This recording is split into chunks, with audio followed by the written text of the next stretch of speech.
Salut à tous, bienvenue dans votre JT du vendredi 30 janvier, voici les titres qui seront développés dans cette édition. À une semaine du début du carnaval à Gravelines, c'est l'heure pour la municipalité de faire le point sur les bandes et les bals à venir. On terminera ce journal avec les dernières cérémonies des vœux de 2015, avec tout d'abord ceux du directeur de la centrale de Gravelines, l'occasion pour lui de présenter les résultats 2014 et les perspectives 2015 de la centrale. Autre vœu, autre ambiance, et si la SPA de Saint-Georges n'était plus une SPA, c'est la question qui s'est posée hier aux vœux de l'association. Beaucoup de questions concernant l'avenir du refuge de Saint-Georges ont été abordées.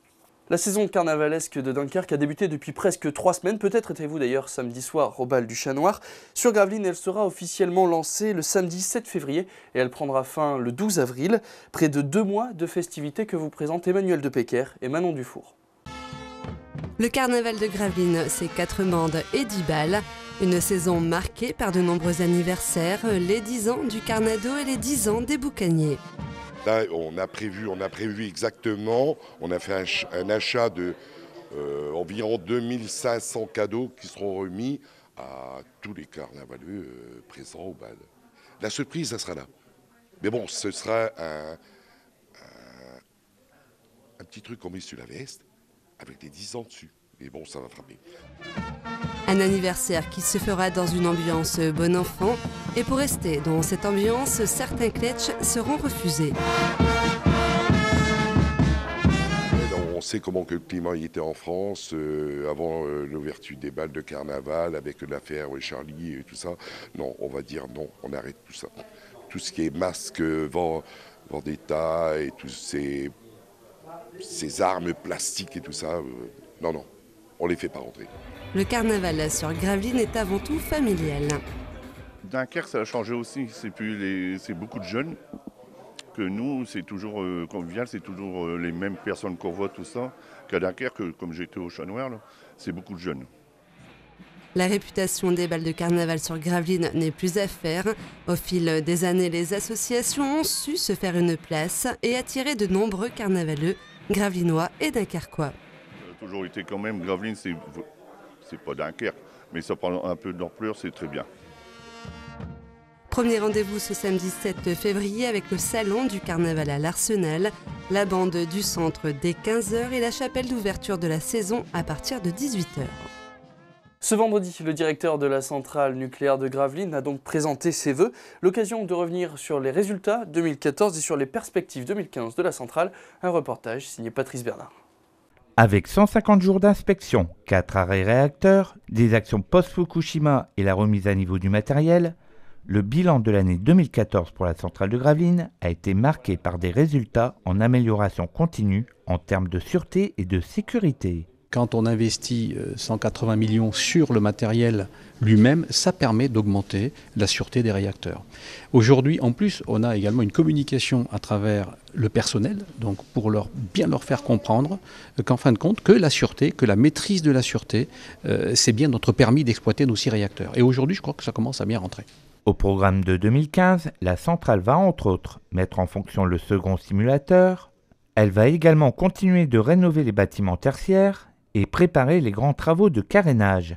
Le tout accompagné d'une campagne de recrutement et de formation. Nous prévoyons aujourd'hui à peu près une centaine d'embauches, toujours la même chose dans l'ensemble des corps des métiers que nous souhaitons. Vous avez donc le métier de pilote du réacteur, vous avez des automaticiens, on a besoin d'électriciens, de chaudronniers, de mécaniciens, des personnes qui savent comment fonctionnent des machines tournantes, toutes les pompes. Dans le domaine tertiaire, des personnes qui font la formation également, vous avez des acheteurs, des chimistes.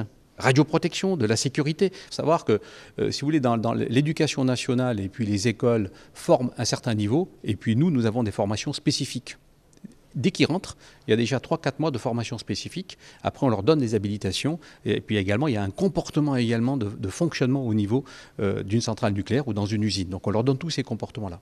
Du CAP et BEP au niveau ingénieur et master en passant par le bac et le BTS, les nouvelles embauches seront ouvertes à un large panel de compétences. Déjà 500 personnes ont été recrutées en moins de 6 ans. Pour plus d'informations sur les embauches, rendez-vous sur www.edfrecrute.com. Et hier, la SPA de Saint-Georges organisait, elle, sa cérémonie des vœux et 2015 s'annonce plutôt flou pour l'association. Comment va se passer cette nouvelle année? Hier, c'était surtout l'autonomie de l'antenne de Saint-Georges qui était évoquée. Comment va se passer l'année 2015 pour la SPA de Saint-Georges? Nul ne le sait, mais une hypothèse est souvent revenue sur le tapis, son autonomie. L'autonomie, ça pourrait être possible, mais pour le moment, restons-en là, tu vois. C'est pas mon vœu, hein, c'est le vœu de certaines personnes du conseil d'administration de Dunkerque. Maintenant, c'est pas moi le maître du jeu, hein. Le maître du jeu, c'est les membres du CIVOM. Je crois que l'attachement des gens d'ici serait encore plus profond.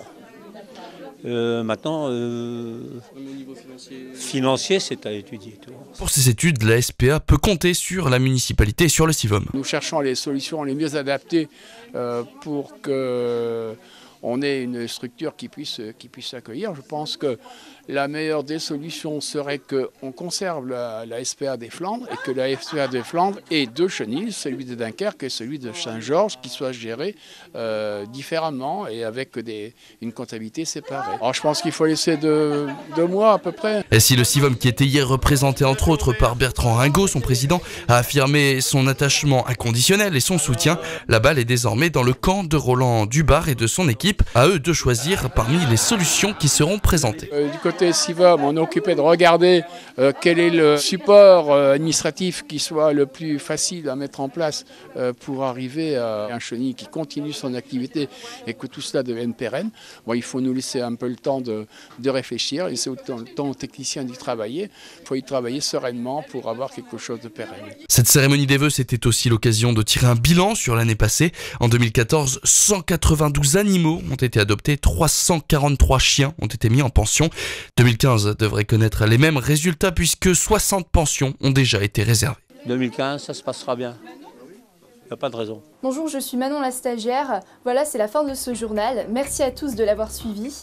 Nous, on se retrouve lundi pour un nouveau JT. Bonne soirée à tous sur Delta TV.